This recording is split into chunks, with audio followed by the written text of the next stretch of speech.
বিয়ের বাজারে লয়ারদের মার্কেট ভালো ছিল না কখনো। আমরা চাই যার নেই কোনো গতি সে করে উকালতি, এই ধারণা থেকে মানুষকে বের করে আনতে।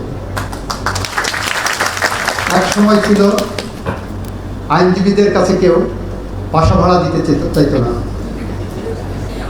No one wanted to give rent of his house to the lawyers because they thought that the lawyers will take away his property or her property or never pay rent. আমরা সেই ধারণা থেকে ইতিমধ্যে আমাদের বার কাউন্সিলের নেতৃত্ব মাহবুদ্দিন খোকন সাহেবদের মতো লয়ার, রুহুল কাদের সাহেবদের মতো লয়ারদের নেতারা সেই জায়গা থেকে অনেকটা বের করে আনতে সক্ষম হয়েছে। বিয়ের বাজারে লয়ারদের মার্কেট ভালো ছিল না কখনো। বিয়ের বাজারে ছেলে কি করে উকালতি করে, এটা সবচেয়ে লেস ইম্পর্টেন্ট জায়গায় ছিল।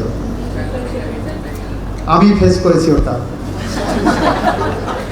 আমি প্রেম করার পরেও বিয়ের প্রস্তাব যখন গেছে ছেলে কি করে উকালতি করে, আমার শ্বশুর বাড়ির লোকজনের নাক শিক্ষারি ছিল। তাদের ধারণা ছিল ছেলে হয় বিশেষ কর্মকর্তা হবে, জাজ হবে, সেনাবাহিনীর কর্মকর্তা হবে, বড় ব্যাংকার হবেন, ডাক্তার হবেন, ইঞ্জিনিয়ার হবেন। আমরা চাই বিয়ের বাজারেও আমাদের আগামী প্রজন্মের লয়াররা টপার হোক।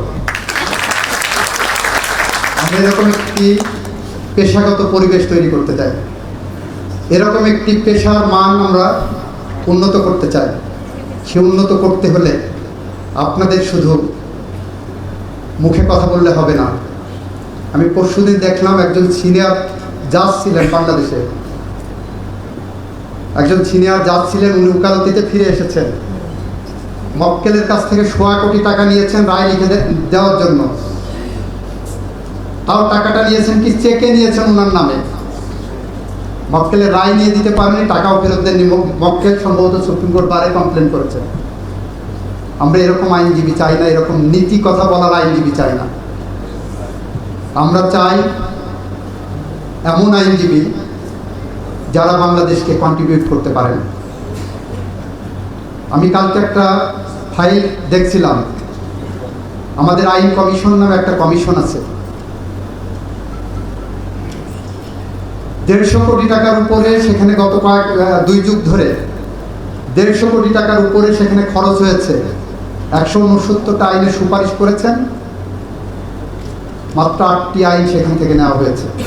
প্রতি বছর 8 থেকে 10 কোটি টাকা সেখানে আমরা খরচ করছি জনগণের টাকা। আমাদের সেখান থেকে ইনপুট খুব কম। আপনারা দেখবেন এখন যারা যারা বড় বড় কথা বলছেন, রিটায়ারমেন্টের পরে যে চাকরি খুঁজছেন, বিভিন্ন কমিশন করতে চাচ্ছেন, রিটায়ারমেন্টের পরে সেখানে চাকরি করবেন, বিভিন্ন কোম্পানির চেয়ারম্যান হচ্ছেন। সুপ্রিম কোর্টের বিচারপতি তো ছিলেন বাবা। সুপ্রিম কোর্টের বিচারপতি হিসাবে রিটায়ারমেন্টের পরে, চিফ জাস্টিস থেকে রিটায়ারমেন্টের পরে আপনাকে কেন আইন কমিশনের চেয়ারম্যান হতে হবে? সুপ্রিম কোর্টের চিফ জাস্টিস থাকার পরে বাংলাদেশে আপনি কেন কোম্পানির বোর্ডে বসে চেয়ারম্যানগিরি করবেন?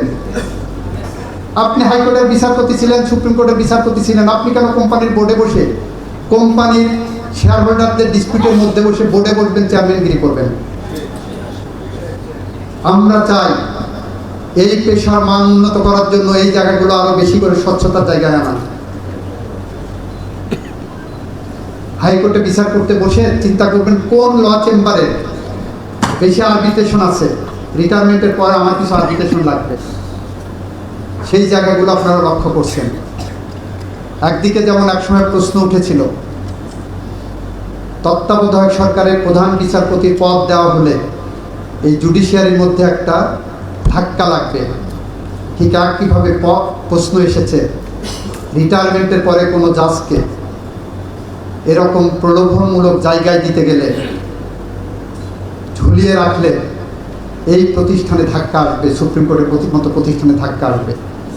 আমরা চাই এই সবগুলো যাচাই বাছাই করে একটি স্বচ্ছ স্বাভাবিক আইনি প্রক্রিয়ায় যেতে, যাতে করে আমাদের আগামী প্রজন্ম যেমন একদিকে স্পেস পায়, একইভাবে আগামী প্রজন্ম